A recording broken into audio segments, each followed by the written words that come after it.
This is what happens when you get way too close to a US aircraft carrier.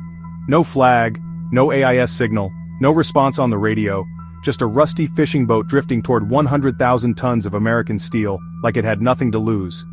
At first, nobody panicked. Small boats show up all the time in busy waters, especially near choke points like the Red Sea or the Strait of Hormuz. But this one felt off. It wasn't following any traffic pattern. It zigzagged, slowed down, drifted sideways, then picked up speed again. From the bridge of the USS Gerald R. Ford, it looked less like a lost fishing boat and more like a test. So what do you do when a small boat, possibly loaded with explosives or surveillance gear, ignores every warning? You don't wait to find out, because this wasn't a drill.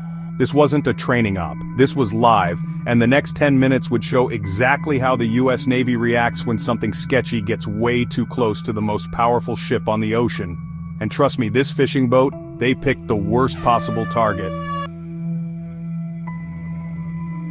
Inside the USS Gerald R. Ford Combat Information Center, CIC for short, the operator didn't raise his voice. He didn't have to. The screen already showed it, a small surface contact moving erratically, 4,000 yards out and closing. AIS, or Automatic Identification System, was silent. No ship name, no origin, nothing.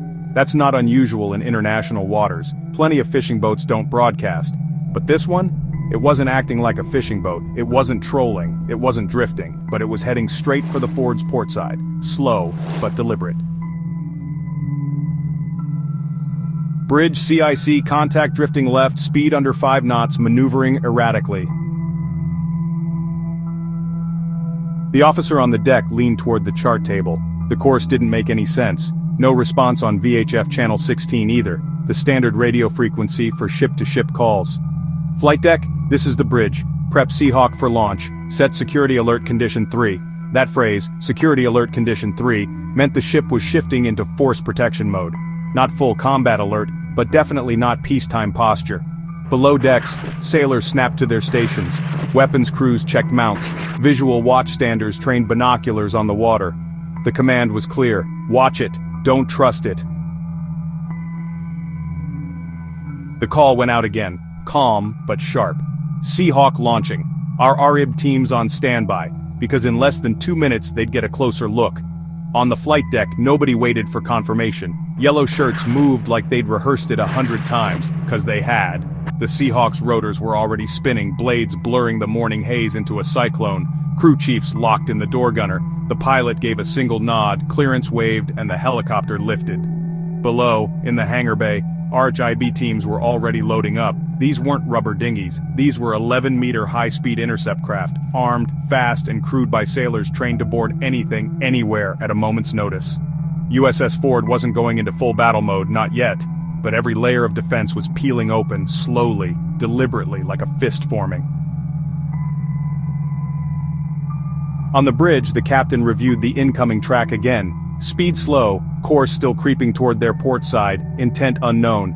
That was the problem, because in places like the Red Sea or the Gulf of Oman, this is how it starts.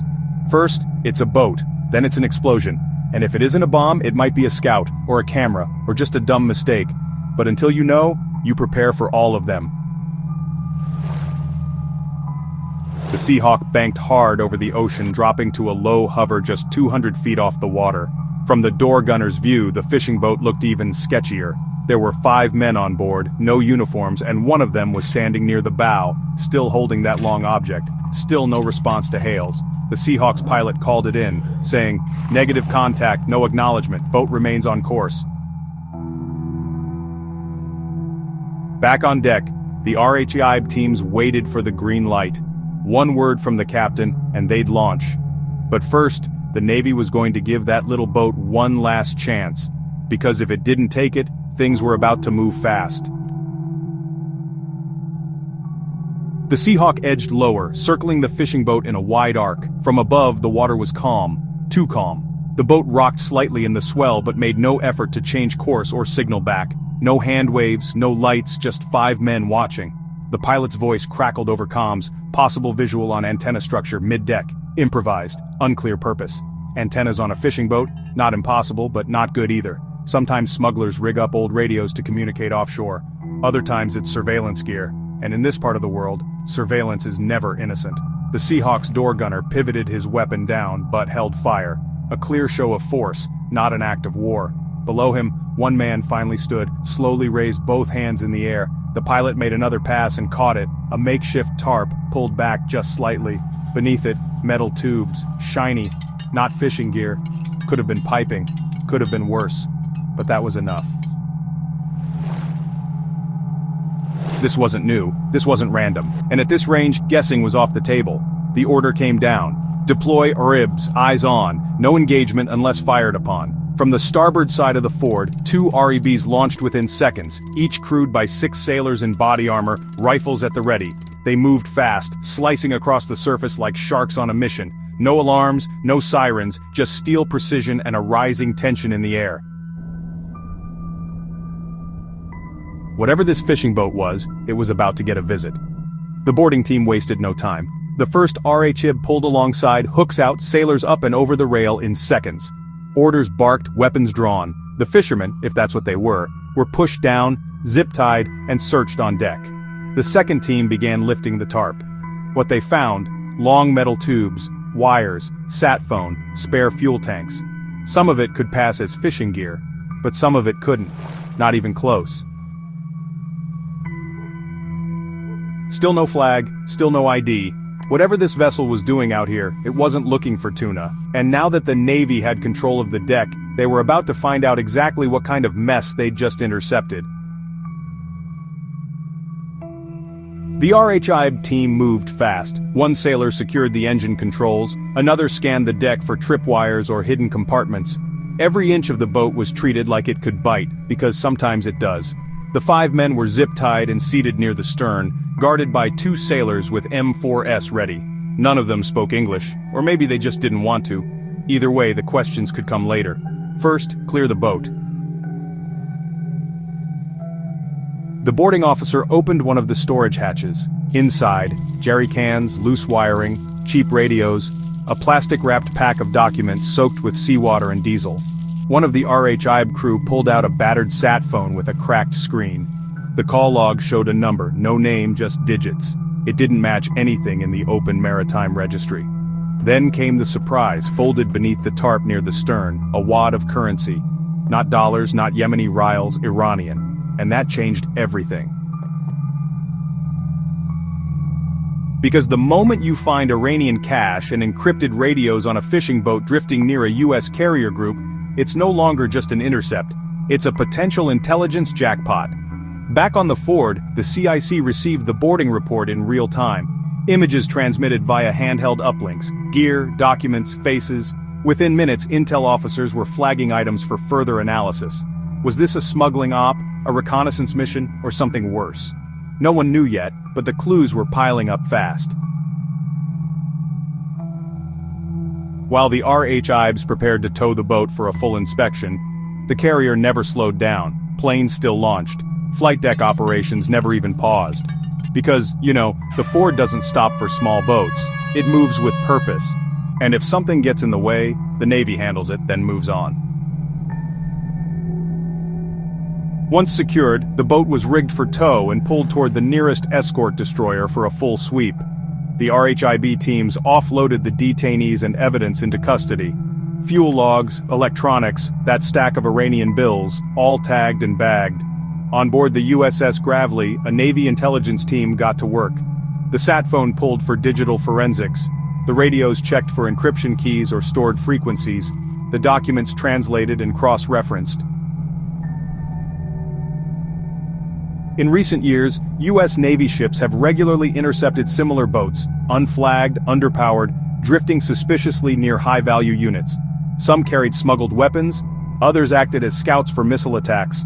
In 2022, a fishing boat off the coast of Oman was caught with components for drone systems. In 2023, another was stopped at the Strait of Hormuz.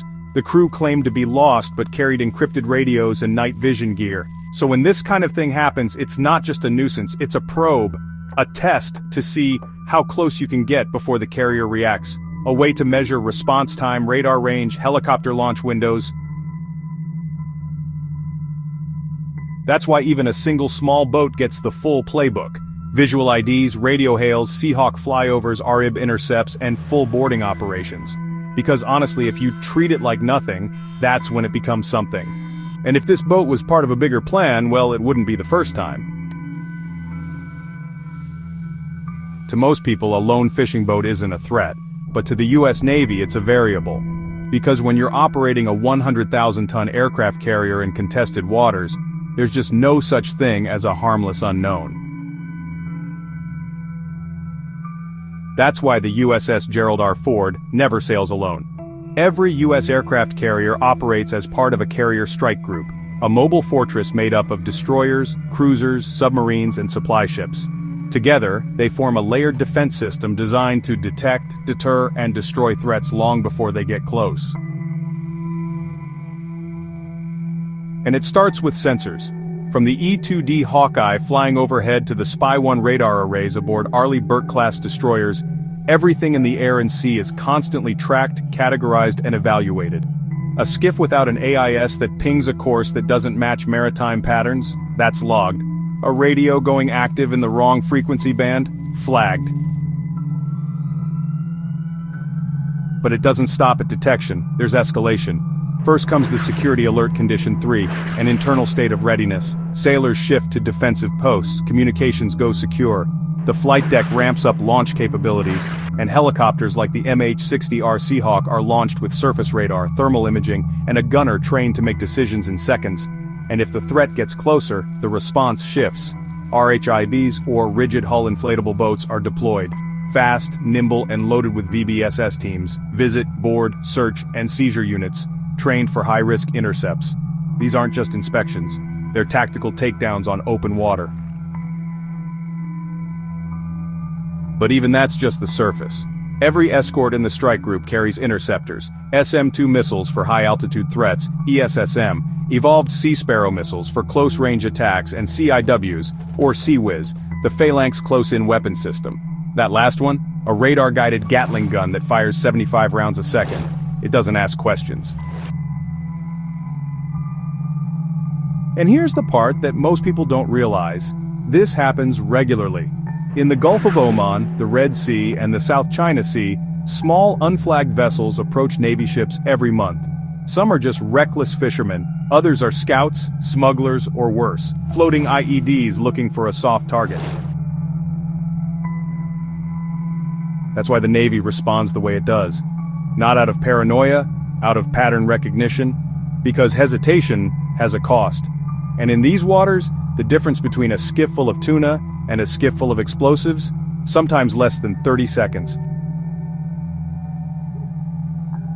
So when you hear someone say, just a fishing boat in Navy circles, they don't laugh, they lock eyes. When it was all over, the fishing boat sat dead in the water, its engine cut, its crew zip-tied, and its secrets laid bare. The RHIB teams headed back. The Seahawk returned to base. The carrier was still launching jets like nothing ever happened, because that's the difference. A rogue boat might cause a stir, but a U.S. carrier strike group doesn't even flinch. It doesn't matter if it's pirates, spies, smugglers, or just someone making the worst navigation error of their life. If you approach the most powerful warship on Earth without a flag, without identification, and without answering the radio, you will get a reaction. Sometimes it's just a flyby, sometimes it's an RHIB at your rail, and sometimes it's something much louder. Here's the real question. Was this just a fishing boat, or was it a test run? You tell us. Drop your thoughts in the comments. Was this a case of bad timing or worse decisions? Or was someone collecting data for something bigger? And while you're down there in the comments, don't forget to like, subscribe, and share this with someone who still thinks fishing boats don't matter. And hey, if you want to go a step further and support the channel directly, join the fleet. You get loyalty badges, priority responses, and you help us bring more true maritime stories to the surface.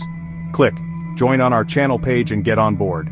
Thanks for watching, and the next time someone says it's probably nothing, you'll know better.